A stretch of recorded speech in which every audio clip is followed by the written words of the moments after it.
नमस्कार दोस्तों, कैसे हैं आप सब लोग। एक बार फिर से आप लोगों का रवि गुप्ता प्रोडक्शन हाउस में स्वागत है।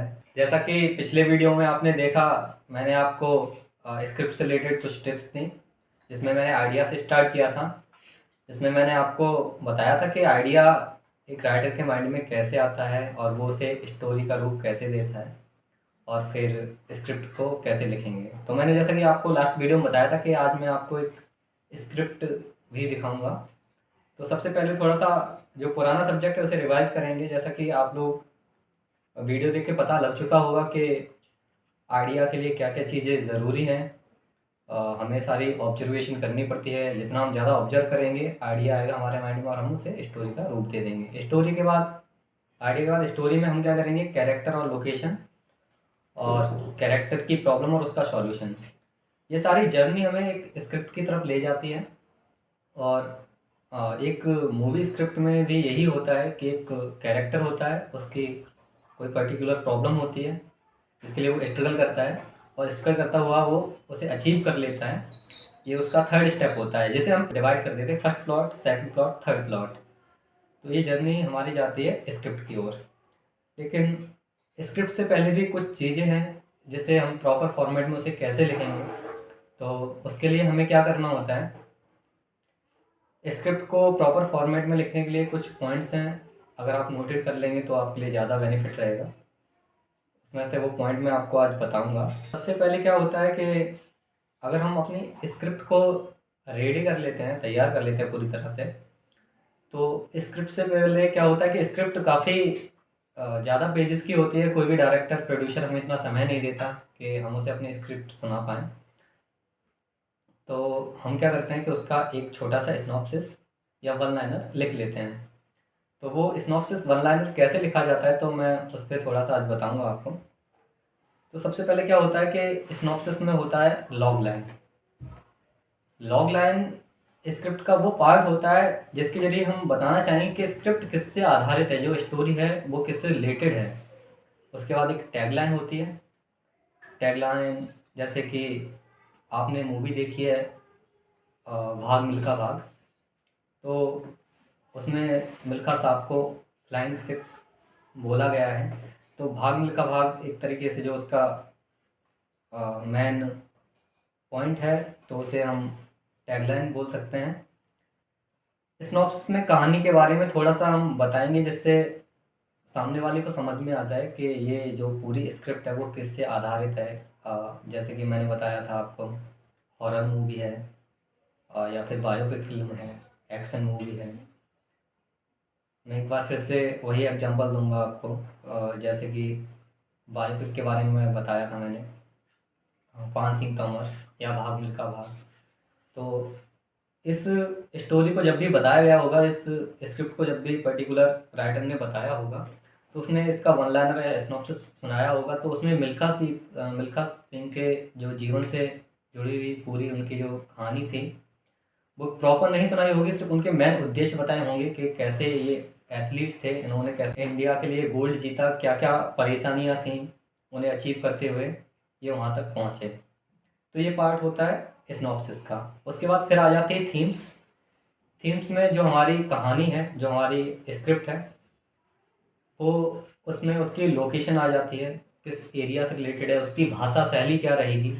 क्योंकि आजकल हम देख रहे हैं कि लोकल भाषा पे बहुत ज़्यादा काम किया जा रहा है। पहले तो यूजली मुंबई का और बड़े बड़े शहरों का ही यूज़ करते थे, लेकिन आज कनपुरिया जैसी मूवी हमें बता रही हैं कि डायरेक्टर, एक्टर ने उसके आगे निकल के भी सोचना शुरू कर दिया है।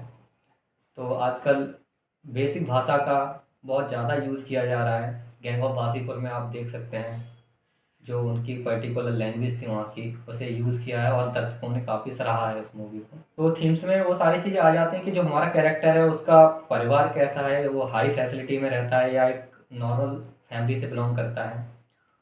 उसके बाद आता है हमारा स्ट्रगल, कि उसका स्ट्रगल क्या रहा है। जैसे अगर हम दंगल की बात ले लें, तो दंगल में आमिर खान जी ने जैसा कि एक रेसलर की भूमिका निभाई थी और उन्होंने, उनका सपना था कि वो कुश्ती में इंडिया के लिए गोल्ड लेके आए, लेकिन नहीं ला पाते किसी कारणवश।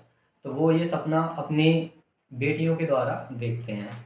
लेकिन समाज रूपी, परिवार रूपी कई सारी समस्याएं उनके सामने आने लगीं कि एक लड़की को कुश्ती लड़ाएगा। जैसा कि हमारे गांव कल्चर में ये होता है कि लड़कियों को एक लिमिट में रखते हैं, हम ज़्यादा फ्रीडम नहीं देते। तो एक संदेश देना चाहा है उसके ज़रिए भी राइटर ने कि लड़कियां कहीं लड़कों से कम नहीं होती, जिसमें उसका फेमस डायलॉग है, हमारी छोरी छोरों से कम है के। तो ये एक मैसेज है उसमें। तो हम अपनी कहानी में, अपनी स्टोरी में मैसेज देंगे। और लैंग्वेज का जैसा कि मैं बता ही चुका हूँ, लैंग्वेज पे विशेष ध्यान रखना है कि अगर हमारी लैंग्वेज जो भी है, अगर हम यूपी साइड से हैं, वहाँ की लैंग्वेज है तो हम वो लैंग्वेज यूज़ करेंगे। अगर हमारी मराठी है तो हम मराठी यूज़ करेंगे। कैरेक्टर के हिसाब से हमको लैंग्वेज का यूज़ करना है।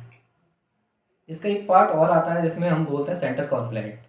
तो ये क्या होता है कि इसमें हम उसके थोड़ा पारिवारिक लोगों से मिलाने की कोशिश करेंगे कि वो किस संघर्ष से होकर गुजर रहा है, उसके परिवार में कैसी स्थिति रही है। तो ये सारी चीज़ें पॉइंट बाय पॉइंट आप नोटिस कर लीजिए, और मैं आपको स्क्रिप्ट में भी दिखाऊंगा, और मैं एक पीडीएफ भी सेंड करूंगा जिससे आपको समझने में ईजी रहेगा। तो जैसा कि मैं अभी स्नॉप्सिस पे बात कर रहा था, तो स्नॉप्सिस में जैसा कि मैं बताऊं आपको, जो लॉग लाइन होती है ये लगभग 30 शब्दों में लिखी जाती है। और इसमें क्या करते हैं हम, डायरेक्टर और जो प्रोड्यूसर फाइनेंसर होते हैं हमारे मूवी के, उनके लिए थोड़ा सा बताएंगे। और इसमें कुछ पॉइंट्स हम फिल्म के ओपन करेंगे, जिससे पता चल जाता है कि फिल्म का सब्जेक्ट क्या है। ऐसे ही टैगलाइन, जो टैगलाइन होती है इसका यूज डायरेक्टर प्रोड्यूसर फिल्म की पंच लाइन बनाने के लिए करते हैं। पंच लाइन से आप समझ ही रहे होंगे।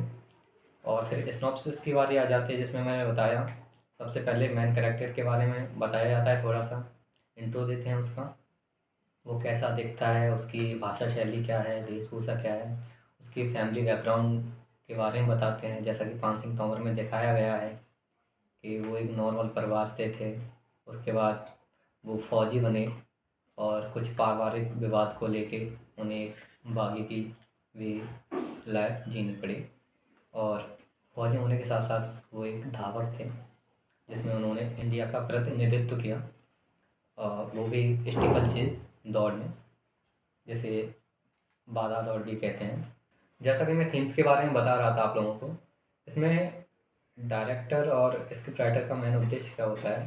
डायरेक्टर तो डायरेक्ट करता है, जो स्क्रिप्ट राइटर जिसने स्क्रिप्ट लिखी होती है उसका मेन उद्देश्य होता है कि इसमें वो 2-3 सेंटेंसों में जो मेन कैरेक्टर होता है उसके बारे में बताएं, और थोड़ा सा जो फिल्म में विलन होता है उसे दर्शाया जाए। उसके बाद आता है सेंट्रल कॉन्फ्लिक्ट। इसके बारे में बताना चाहूँगा। इसमें जो मेन कैरेक्टर होता है उसकी प्रॉब्लम को दर्शाया जाता है, वो क्या स्ट्रगल करता है अपनी लाइफ में और कैसे उस स्ट्रगल से अपने अचीवमेंट को हासिल करता है। उसके बाद स्ट्रगल आता है, तो स्ट्रगल में ही वो सारी जर्नी चलती है उसकी। अब मैन आते हैं हम स्क्रिप्ट पे। स्क्रिप्ट में क्या होता है कि स्क्रिप्ट में हम सीन बाई सीन लिखते हैं, तो हम हेडिंग 1 भी डाल सकते हैं, सीन 1 डाल सकते हैं, या उसे स्लब लाइन बोल सकते हैं। अलग अलग लोग उसे अलग अलग नाम से बोलते हैं, लेकिन उसका मीन्स एक ही होता है। तो दोस्तों ये वीडियो कुछ थोड़ी सी लॉन्ग हो गई है, तो मैं इस वीडियो को यहीं रोक के नेक्स्ट वीडियो में आपको जो स्क्रिप्ट है उस स्क्रिप्ट को दिखाऊंगा, और स्क्रिप्ट कैसे लिखी जाती है उसके पार्ट बताऊंगा, उसके पॉइंट्स बाई पॉइंट्स बताऊंगा, जिसके आधार पर आपको स्क्रिप्ट लिखने में काफ़ी आसानी रहेगी। और एक प्रोफेशनल स्क्रिप्ट कैसे लिखी जाती है उससे भी आप रूबरू हो सकेंगे। तो हमारी नेक्स्ट वीडियो के लिए इंतज़ार करिए, और अगर आपको ये वीडियो पसंद आए तो इसे लाइक करिए और चैनल को सब्सक्राइब करिए, और अपना बहुत ख्याल रखिए। Thank you.